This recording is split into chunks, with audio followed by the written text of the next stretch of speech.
Halkan waa qabuuraha ugu weyn dunida oo ay dadku aasan yihiin. Ma aha magaalo camiran oo lagu nool yahay. Waxaan ka hadlaynaa barta ay ku aasan yihiin in ka badan 6 milyan oo qof oo muslimiin ah. Waa magaalada Najaf ee dalka Ciraaq.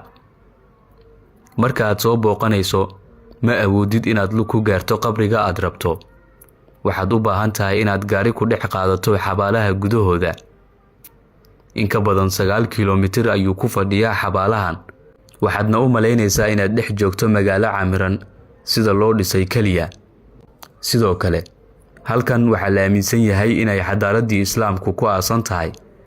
Waxaa qabuurahani ku jira Nabi Huud, Nabi Saalax, Ali bin Abi Talib, Imaam Jacfar as-Sadiq, Sayid Cali Qaadi iyo dad badan oo kale oo caalamul Islaam magac iyo sharafba ku dhex lahaa. Ilaa 1400 oo sano ayaa halkani ay tahay xabaalaha ugu weyn ee dunida.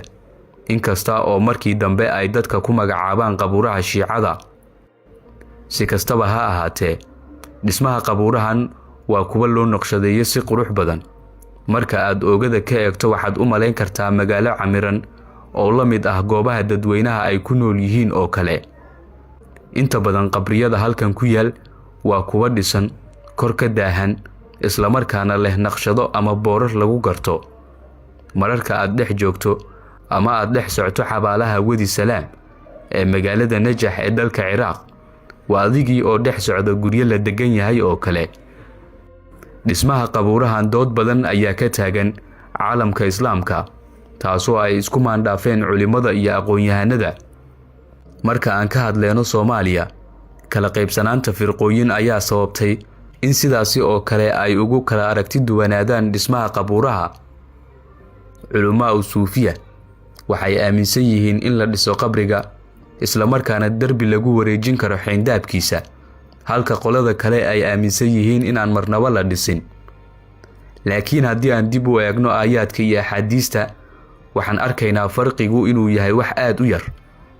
Saxaabigii jaliilka ahaa Jaabir bin Cabdillaahi waxa uu yiri isaga oo ka warinaya rasuulka nabadgelyo iyo naxariis korkiisa ha ahaatee: nahya rasuulullaahi sallallahu alayhi wa sallam an yujazzaza al-qabru wa an yuqcada calayhi wa an yubna calayhi. waa xadiis ku qoran kitaabka saxiixu Muslim, kaasoo tilmaamaya in nabigu uu reebay in la dahaaro qabriga, lagu dul fadhiisto iyo in dushiisa laga dhiso dhismo ama calaamado kale.